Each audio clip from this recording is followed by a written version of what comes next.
Oke, baik. Shalom, selamat sore. Perkenalkan, nama lengkap saya Prilius Budi Alimema. Di sini saya akan wawancara kepada saudari Arniati Daingo, dan untuk memenuhi persyaratan kuliah pastoral. Dan di sini sudah ada saudari Arniati Daingo, dan kami akan berbincang-bincang tentang masalah yaitu poligami, yang dimana saudara punya mengambil 2 istri, dan untuk saat ini saudara ini minta solusi. Dan di sini ada beberapa pertanyaan untuk saudari. Apakah saudari siap untuk menjawab? Siap. Ya. Pertanyaan yang pertama, masalah yang dialami itu apa? Apa masalah yang dialami saat ini?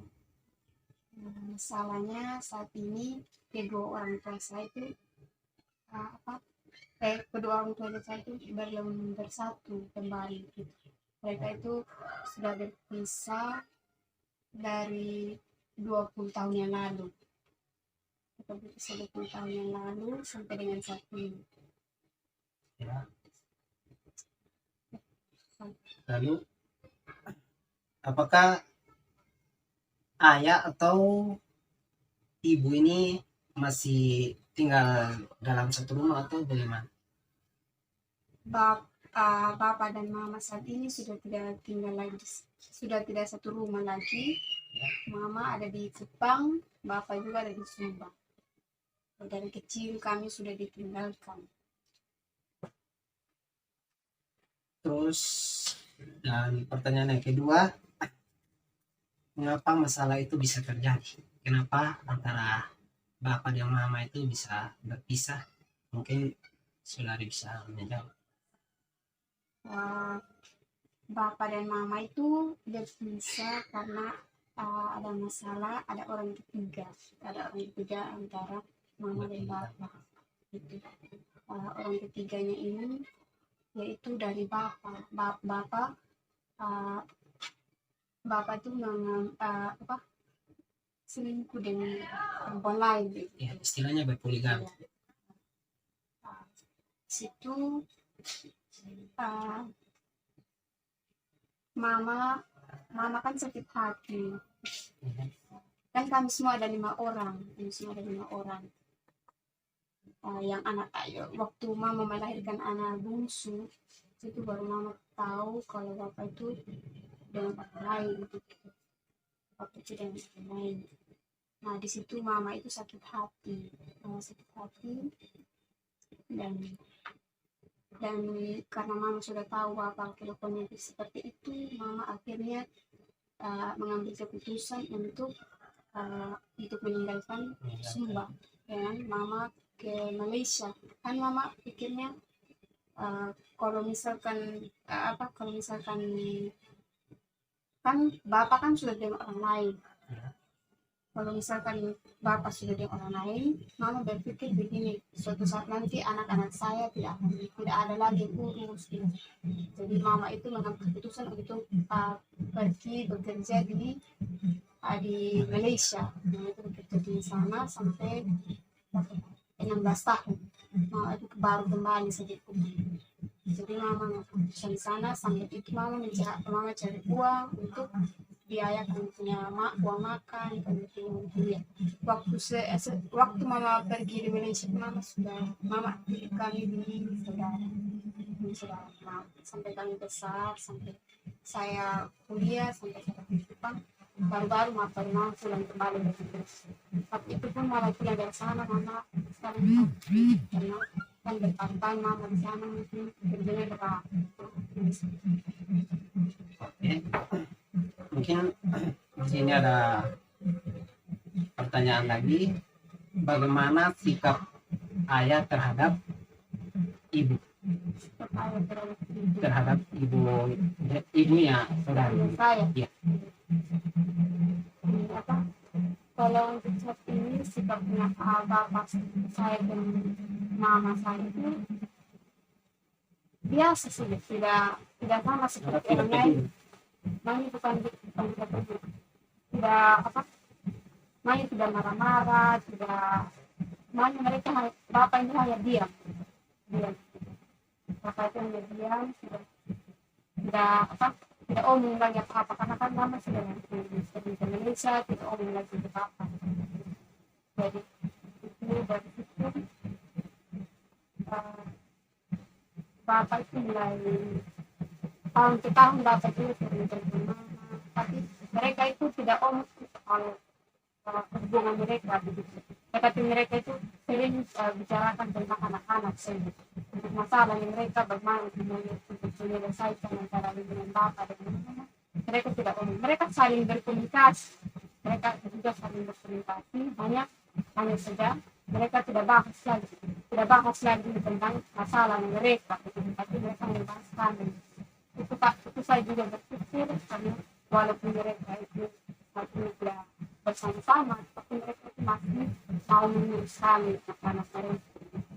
Dan itu juga bapak juga antara hubungan bapak dan mama itu juga masih saya pikir hubungan bapak dan mama itu masih berlanjut saja.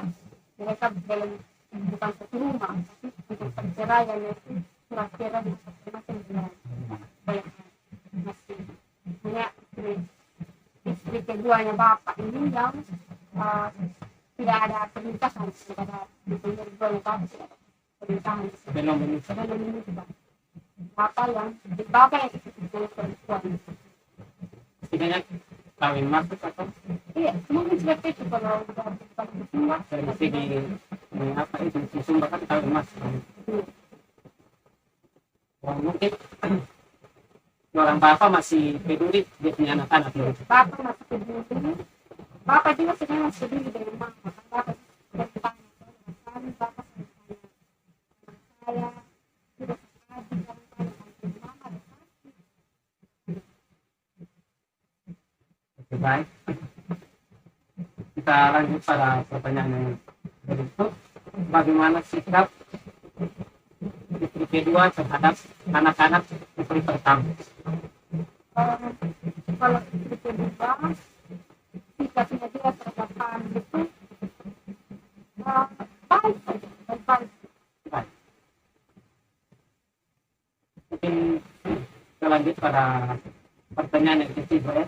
Yang kelima, bagaimana sikap istri terhadap istri pertama terhadap istri kedua?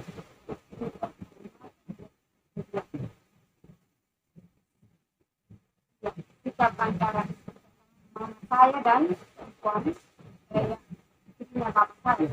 Yang kedua. Dia sikapnya mama saya dengan dia, mama sangat jengkel dia, hati. Mungkin kalau sebagai manusia, mama mau apa? Mau pengen bunuh si perempuan gitu. Tapi tidak bisa sampaikan. Karena kan mama pernah ini tua. Mama juga punya tidak mau melakukan itu. Jadi mama dengan cara mama pergi dari bapak, mungkin dengan cara itu mau Kenakan hati. Kita lanjut. Sekarang saya akan coba memberikan beberapa solusi. Yaitu yang pertama, puji Tuhan saya bisa berkomunikasi dengan sehari karena juga saya alami hal seperti itu. Jadi mungkin di sini hal yang pertama yang saya mau berikan, kita sebagai anak jangan terlalu ikut campur dalam ini hubungan keluarga, karena antara orang tua dengan ayah dengan ibu. Jadi kalau misalkan kita mau ambil hal negatifnya, otomatis akan terjadi konflik. Jadi mungkin saya bertanya lagi ke kebetulan di rumah lebih dekat dengan siapa? Apakah dengan ayah atau dengan ibu? Kalau dia lebih dekat dengan bapak karena kan selama bertahun-tahun mama di Indonesia, jadi kami lebih dekat dengan bapak. Ya, ini saran dari saya ya. Ini saran dari saya. Kalau misalkan saudari lebih dekat dengan bapak, langkah-langkah apa yang sudah pernah dicoba untuk mendekatkan antara ayah dengan ibu? Sudah pernah? Atau Tidak pernah. Pernah saya pernah bicara pertama dengan bapak saya. Waktu saya ketika terkali umum karena saya sudah kuliah sekarang dengan bapak bilang dengan bapak akan kembali dengan mama. Bapak bilang saya tunggu saja mama kamu itu pulang. Karena kan bapak dia sudah bikin rumah buat mama di sana. Karena mama dari mama di sana. Mama juga bapak bilang tunggu saja mama pulang kembali. Mungkin mama bapak juga minta maaf. Saya pernah komen di mamanya yang apa? Mama yang bersalah, mama bilang sudahlah, ya sudahlah, karena dia kan sudah punya istri, punya sudahlah, saya hanya mau untuk kalian. hanya mau untuk mengurus dia punya anak-anak, tapi tidak mau kembali kepada suami. Begitu. Oke. Mungkin ini hal yang terutama yang kita lakukan sebagai umat Kristiani. Yang pertama adalah kuat dalam doa. Kita kuat dalam doa, otomatis kalau kita sudah sangat-sangat sungguh-sungguh untuk berserah kepada Tuhan, kita serahkan kita punya masalah kepada Tuhan, otomatis Tuhan akan membukakan jalan untuk ayah dan ibu untuk bisa bersatu kembali. Dan ini saudari bisa menghubungi antara ayah dengan ibu lewat telepon, karena nanti bisa saja saudari bisa telepon sambung lalu bilang, Bapak Mama kami sudah sangat dewasa, kami sudah tahu mana yang baik dan mana yang tidak. Jadi alangkah lebih baiknya Bapak dan Mama cari jalan keluar atau cari cara untuk bisa bersatu kembali. Karena kenapa kalau ditinggalkan terus begini, anak-anaknya mau taruh di mana? Memang secara manusia kita atur, kita punya keuangan bisa diatur. Saya harus berikan ini kepada anak saya. Tapi kasih sayang antara seorang ayah dengan seorang ibu itu tidak diatur. Adapun secara uang, secara duniawi, kita lihat bahwa ayah tidak saya, ibu tidak saya. Buat apa saya pikir? Kita punya prinsip seperti itu.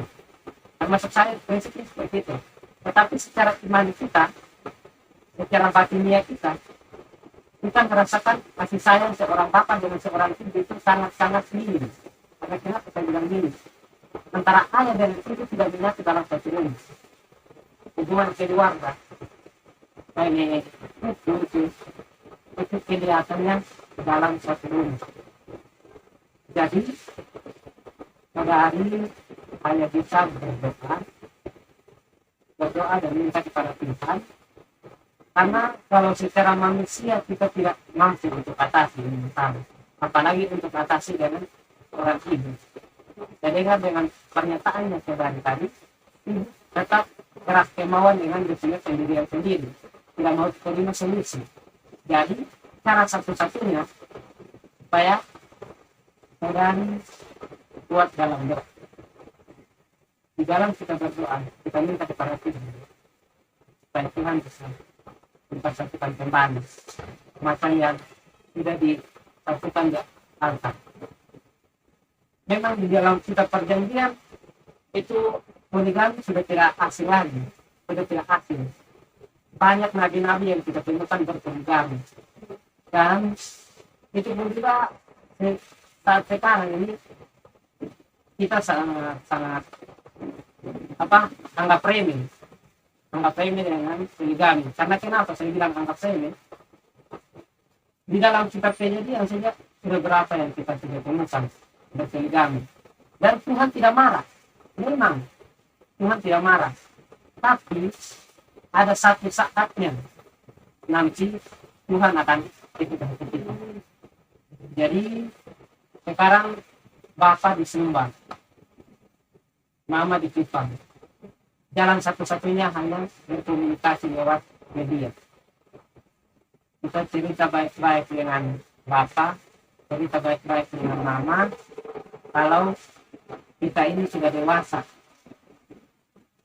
Kok di dalam kedewasaannya kami tidak rasakan kasih sayang seorang ibu dengan seorang ayah. Kenapa saya harus bilang begitu?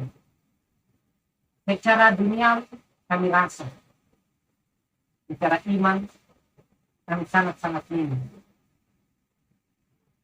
Ngomong begitu saja orang tua akan terkejut dia punya hati. Apalagi saudari saya anak pertama dari jadi mungkin seperti itu solusi yang dapat saya berikan, dan kurang dan lebihnya nanti kita akan ketemu di lain waktu dan lain kesempatan. Kita akan membahas kembali karena waktunya sudah sangat mepet, jadi mungkin kita akhiri sampai di sini. Dan ini bukan akhir akhir dari pertemuannya kita. Mungkin hari-hari kedepannya kita bisa bertemu dan membahas kembali. Mungkin itu dulu yang dapat kami berbincangkan di sini. Waktu dan tempat kami tinggalkan, dan terima kasih untuk ibu dosen yang siap menonton video ini. Semoga dalam perbincangan kami ibu dosen juga bisa memberikan tanggapan untuk saudari kami ini, supaya bisa menjelaskan lebih detail untuk menyelesaikan masalah ini, dan bisa ayah dengan ibunya bisa bersatu kembali di dalam satu rumah. Mungkin itu. Shalom dan terima kasih.